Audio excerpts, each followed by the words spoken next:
Hey everybody, welcome back to Success by Design. I am so glad that you are here. And today we're talking again about how to build a business that actually supports your life. But we're going to take inventory today. And sometimes, as is the case in real life, taking inventory is not always a cakewalk, but there's immense value in it because it's going to let you determine how to move forward. And for that makes inventory a win. You cannot drive from the rearview mirror, but you better be looking back in your business. And I am so excited to start with two truths and a lie today. Here we go. You can't build your next chapter without honestly understanding the last one. Number two, reflection without action is just journaling. And number three, looking back at your business means you're stuck in the past. We'll come back to that lie at the end. But this episode, we're going to dive into really a lot of intention. If you happen to have the 2025 year-end business audit worksheet handy, go ahead and grab it now. If not, it's going to be in the show notes. This is not busy work. I'm going to walk you through it right now. You don't need to have it in front of you if you're driving. This is not about creating more time sucks, more management, more nightmares. This is about you taking your business work, pulling it over to the side of the road on purpose before choosing where you're going to drive next. Because you may have an idea of where you want to go in 2026. But if you don't know what happened in your business in 2025, you have no way of knowing how you're going to get there. So first of all, let's spend some time in the rearview mirror. Because here's the thing, you cannot drive your business forward by simply staying in the rearview mirror. I call this the paralysis of analysis. There's so many people that either fall in one camp or the other. They're the dreamers. They want to go out there. They want to have the most amazing design firm and have the best people on their bus and conquer amazing projects for celebrities, athletes, et cetera, et cetera. That's great. Like dreams are everything. But if you don't know where you've been, you don't know where you're going to go, right? Then I find that there's a second type of client I coach. They're looking so far in the rearview mirror, they don't know how to move forward. They literally are like living in the past. There's a beautiful balance in between both of these. Yes, we need to look in that rearview mirror. We need to sit in the past for a moment, but then we need to let that drive us forward into how we're going to move into 2026. Here's the thing. If you never look in the past, you're going to miss those patterns. You're going to miss blind spots. I know I've had them, and you're going to miss warning signs. Yeah. And wouldn't you rather see those now in 2025 than then? Yeah. Every single designer I work with wants clarity for next year. That's unilateral. But I will tell you, clarity doesn't come from guessing. As fun as guessing is, it's not how to build the business. That is the difference, again, between being a business owner and being a CEO. You have to take stock of where you're at. And I want you to know this worksheet and this podcast is not about beating yourself up. I'm still learning in my business. You're still learning in your business. This is not about perfection. That's not going to be obtained. But it is about giving you information so that you know how to move forward in a meaningful and significant way as you look into the future of 2026. Because we know that information gives you power. And I don't know about you, but one mantra I always say is you can't fix what you don't know. So I'd rather know it. Yeah, is it sometimes ugly? Is it sometimes hard? Sure is. But this is your moment to just press pause and say, what actually happened here? Maybe you had a great year. Maybe it was like buying a new Lamborghini, to continue the car analogy. You had the best year ever. And for some of you, it was a complete car wreck. And you're like, what happened in 2025? Maybe your market got cannibalized or your profits by tariffs and fussy clients and interest rates weren't great. Yeah, those are all very valid things, but let's just stop for a minute and see what actually happened in your business. Because the big question is, were you busy or were you profitable? Because as designers, we are often conditioned to wear busyness like that badge of honor, but busyness doesn't pay you, profit does. And if you look at this first section of the worksheet, it's going to talk with you, and if you're not looking, that's totally fine too, about total revenue, what is your gross margin, your net profit, the number of projects you took on, maybe the average project value, that'd be pretty important, right? And team and contractor costs and your overhead. If you can't identify every one of those in your business, it doesn't matter how much you're bringing home. It means you have a problem in the operating of your business, and we want to fix that because when you do, you're going to see a lot more profit. I really want to look at this as a dashboard, not a report card. When I do this at my own firm, I'm not asking, did I do enough? I'm asking, what did this version of the business require of me? And it's not just about those tangibles that we just talked about in the dashboard, like what was my net profit and how many projects did I take on and what was that average project value? This is talking about your time, your energy, your decision making, and your stress. Because if that cost was too high, it really doesn't matter what your profit was, because you don't have a sustainable business model. Yeah, it may work for the next 6 months. In fact, you may even get through all of 2026 on that. But eventually you're going to burn out. And that's a really hard place to be in. I have seen designers who simply say to me, Katie, my pipeline is not the problem. The problem is I'm exhausted. I need to hire people, but I don't know what my profit is. Is it high enough? Can I hire somebody? Do I do a contractor? Do I hire a W-2 employee? Yeah, those are really good questions. We got to figure out if we're going to build you a sustainable model moving forward. But it's only when we have our numbers that we can make those decisions. All right, let's take stock of energy. This really is that deep dive of the time, the energy, the decision-making, the stress. Yeah. And this is where we tend to rush because this isn't comfortable. I'm not going to lie and tell you it is. I want you to think about what gave you energy and profit, not or, but energy and profit. Because I can think back, especially when I was in residential design, I was making profit, but it sucked my energy, which is why I eventually left it for commercial, right? What would you never do again in your business? I want to give you permission to go there and say, I would never do this again. I also want you to think about, is what you're offering in your business aligned with your strongest ROI? Okay, what do we mean by that?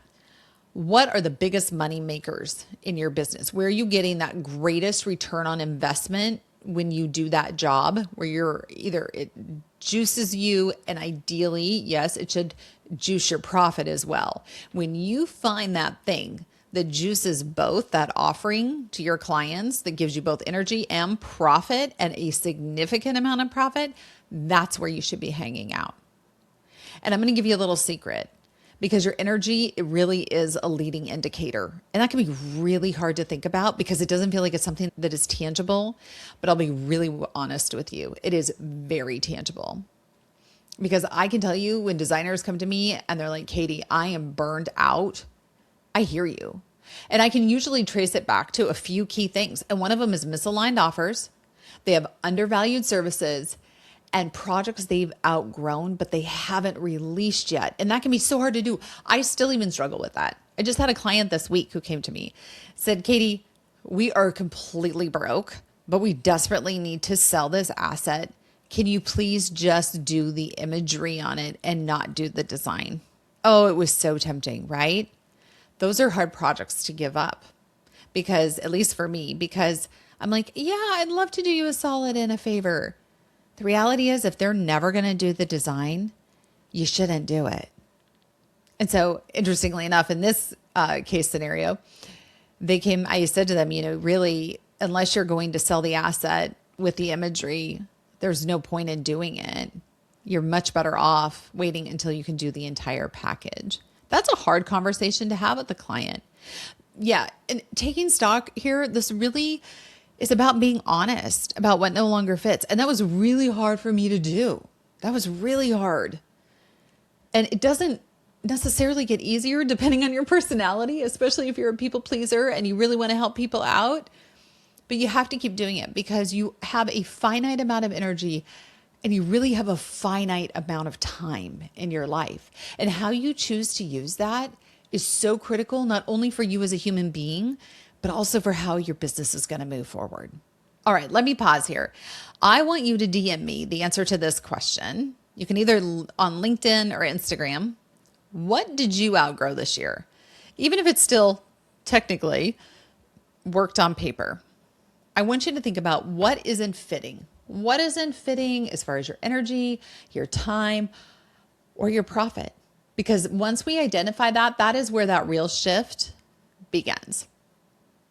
And then I want you to think about what actually moved the needle in your business in 2025. What did 20% of your efforts result? What was it that resulted in 80% of your profits? Yeah, this is where you're going to stop romanticizing complexity, because growth doesn't come from doing everything. It really doesn't. I thought it did for the longest time in my business. If I could be everything to everyone, then I was going to have a great business. No, the exact opposite. If you're being everything to everyone, you're nothing to no one. Really, growth is going to come from doubling down on what already works. So when you can identify, this took 20% of my effort, but it resulted in 80% of my profits, that changes everything. For me, I knew that had happened in my firm when I really got out of the design component in a day-to-day basis. I'm still reviewing designs. I'm still providing inspiration for designs, but the sourcing, the spreadsheets, the logistics, I'm out of it. Because the reality is that my time is better served by going out and building client relationships, doing client management, taking sales calls, making sure that our numbers are making sense so I can pay the people who are doing those things. So this is a tough question. What can you stop doing immediately that will create no negative impact in your organization? Oh, this is a tough one because you can't do everything all the time. So I want you to think about, what can you stop doing that's not going to hurt you? It's not going to hurt your organization. What are you doing just for the sake of doing it? It's that classic example of going back 4 generations and asking, why do we keep cutting off the ends of the ham? And it was great great grandma who didn't have a pan big enough to house the ham. There was no plausible reason that we were still cutting off the ends of the ham. This is exactly true in your business. What have you been doing that you can no longer explain why you're doing it? What have you been doing that is costing you money, worst case, or that you're not making money on? And you're like, why are we doing this? Because that question, when you can answer that question, and you may have one response to that, or you may have 5, but that is freedom disguised as fear. Because if you stop, you're going to have to trust yourself. You're going to have to trust yourself. But if you're going to lead out front as a CEO and not a business owner, then that's what you're going to have to do. And I really believe you can do it.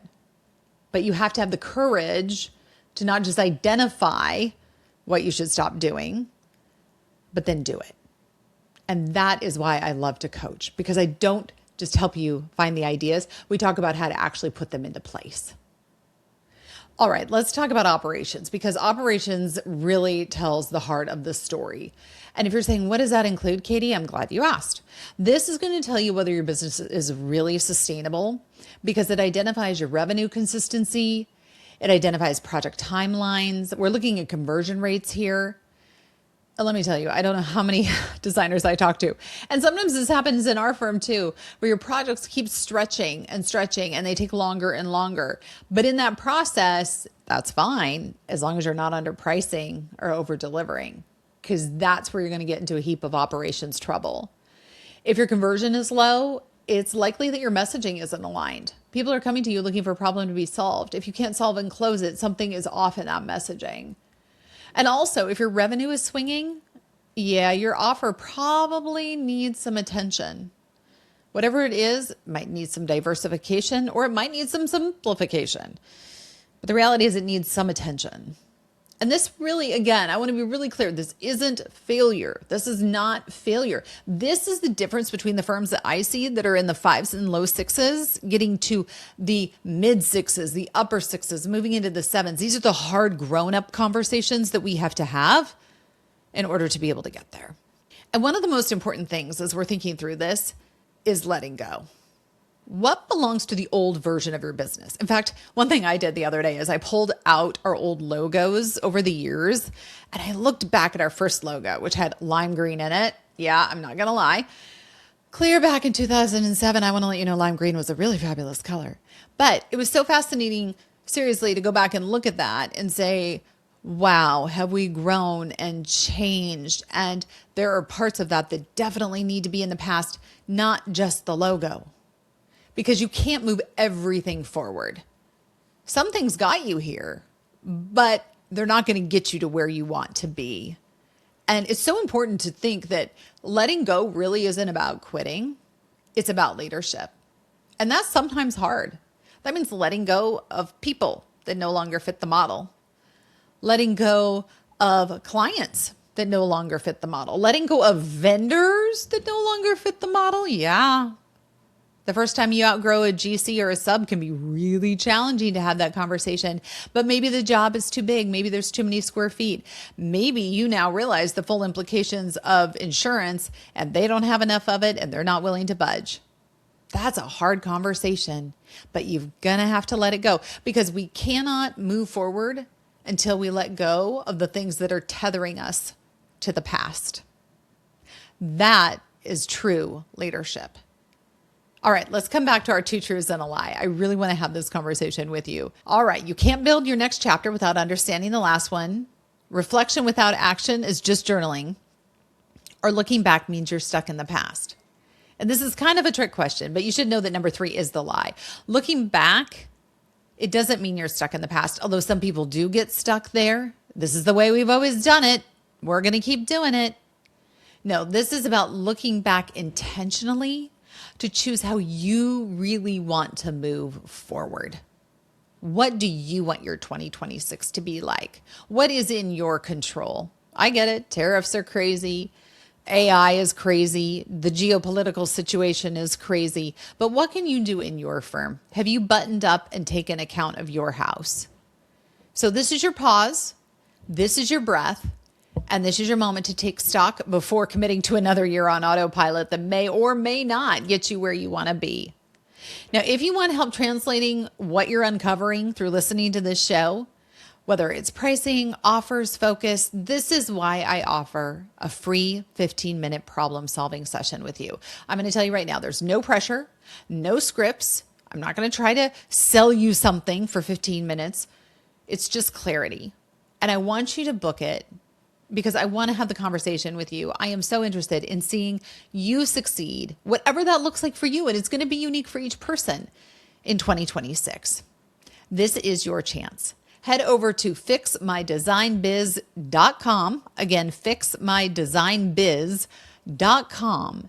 And let's have the conversation because your business should be working for you, not you working for it. Until next time, take care.